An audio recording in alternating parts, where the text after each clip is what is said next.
Olá, o seu bolso já está no ar e você vai ver nesta edição. Caixa deverá transferir saldo de contas do FGTS. 80% dos jovens contribuem para o sustento da casa. Comércio cortou 182 mil vagas no ano passado. Quase 90% das pessoas se aposentam por seu jornal econômico. O número de empresas exportando pela primeira vez dobra em...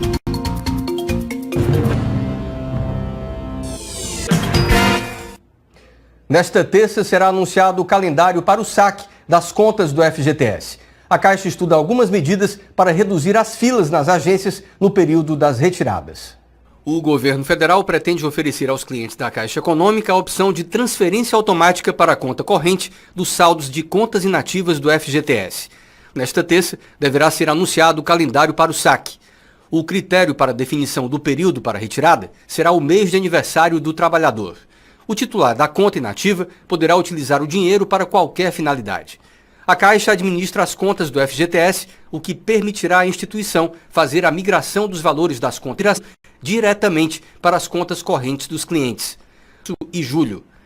Com a transferência automática previsto do saque, estima retirar até 10 milhões de trabalhadores das filas. A Caixa estuda também abrir algumas agências no fim de semana, mas isso ainda não está definido. A liberação do saldo das contas inativas foi anunciada em dezembro pelo presidente Michel Temer. Com a medida, a expectativa do governo é injetar aproximadamente 34 bilhões de reais na economia. Para a equipe econômica, esse montante não vai prejudicar a saúde financeira do FGTS, que tem hoje um patrimônio líquido estimado em 130 bilhões. O preço médio da gasolina nos postos caiu na semana encerrada no dia 11 e atingiu o menor valor em 8 semanas. As informações são de um levantamento divulgado pela Agência Nacional do Petróleo. Mesmo chegou integralmente ao consumidor. O valor médio do litro da gasolina no país caiu e passou de R$ 3,76 na semana encerrada no dia 3 de fevereiro para R$ 3,75 na última semana, na menor média desde a semana encerrada no dia 16 de dezembro. Em 2 semanas, o recuo foi de 0,1% ou de cerca de 1 centavo por litro. No dia 27 de janeiro, os preços da gasolina e do diesel cobrados pela Petrobras nas refinarias foram reduzidos em 1,4% e 5,1%. Uma pesquisa nacional apontou que 51% dos jovens moram com os pais.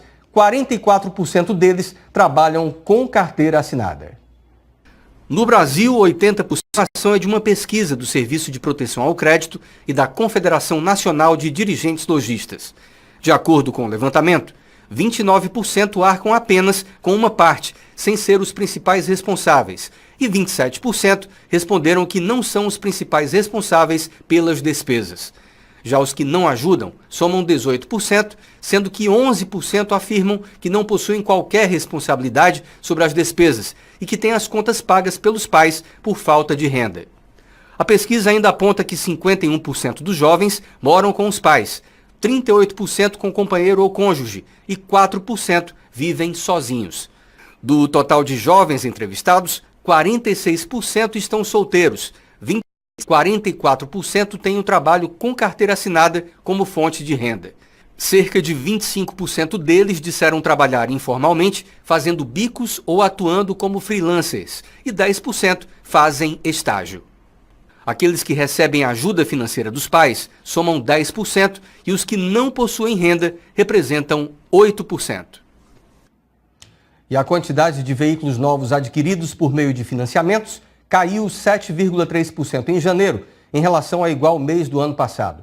Foram financiados no primeiro mês de 2017 79.333 unidades, entre automóveis e comerciais leves. Na comparação com dezembro, houve retração de 22,5%, 53,8% em janeiro. A proporção é menor do que a verificada em janeiro do ano passado, mas maior que a de dezembro. A diminuição da participação em relação a janeiro de 2016 ocorre porque as vendas do mercado total caíram menos nesta comparação, chegando a 4%, segundo a Fenabrave. Já as vendas em relação a dezembro de 2016 tiveram um recuo mais intenso, de 27,8%. Vamos agora aos indicadores econômicos. O dólar fechou com leve alta nesta segunda, de 0,03%, cotado em R$ 3,11 na venda. Na sexta, ele fechou no menor valor desde 25 de outubro. Os investidores aproveitaram a cotação mais baixa dos últimos meses para comprar 28%, valendo R$ 3,29. Já a Bovespa fechou com valorização de 1,28% aos 66.967 pontos, na quinta alta seguida e no maior nível de fechamento desde 20 de março de 2012. O resultado foi influenciado pelo avanço de mais de 9% da Vale. E a ampliação do tempo mínimo de contribuição proposta pela reforma da Previdência poderá afetar 79% dos aposentados por idade no país. A mudança deverá atingir principalmente as camadas mais pobres, por estarem mais sujeitas ao trabalho informal.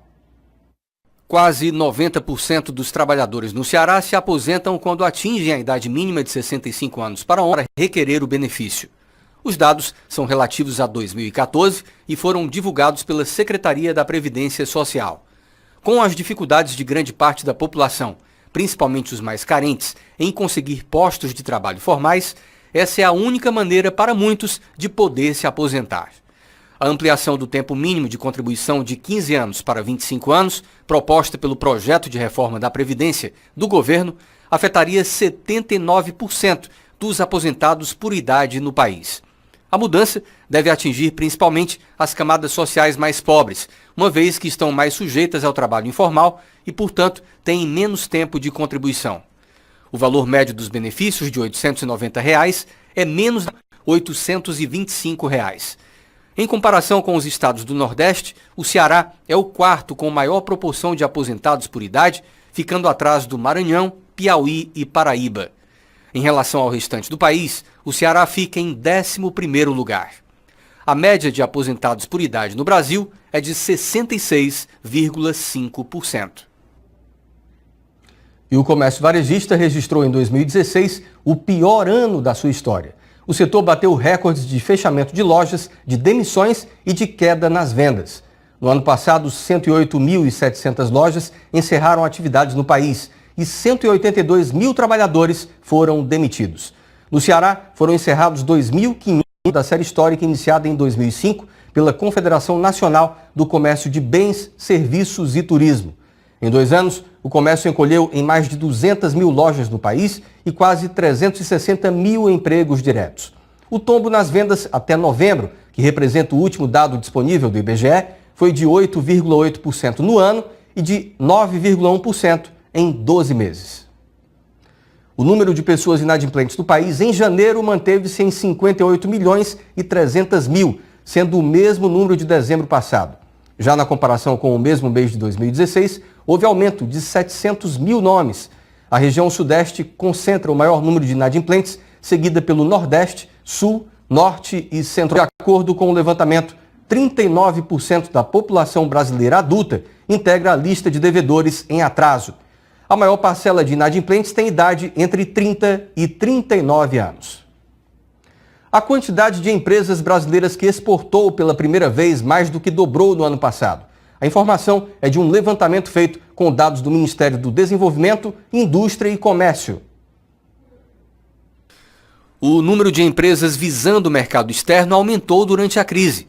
Em 2016, a quantidade de companhias que exportaram produtos pela primeira vez mais que dobrou e atingiu o maior valor já registrado. No ano passado, 4.843 empresas brasileiras venderam produtos para outros países. Antes, o aumento do número total de empresas exportadoras havia sido de 7,3%, de 10.289 em 2015 para 11.048 em 2016. Os dados fazem parte de um levantamento nacional feito com dados do Ministério do Desenvolvimento, Indústria e Comércio. A pesquisa também mostra que aumentou a proporção de empresas estreantes entre o total de exportadoras. Em 2016, 43% de todas as exportadoras brasileiras fizeram esse tipo de operação pela primeira vez, contra 18% do ano anterior. Especialistas apontaram que, além do consumo mais fraco no Brasil, a desvalorização do real nos últimos anos em relação ao dólar também despertou o interesse das criaram no mercado externo em 2016, realizaram remessas de até $1 milhão. E o seu Jornal Econômico termina aqui, agradecendo pela sua audiência. Lembrando que para se comunicar com a gente, você pode enviar uma mensagem por e-mail ou pelo WhatsApp. O conteúdo do seu bolso está disponível agora no site da TV Diário. Obrigado pela companhia e até amanhã.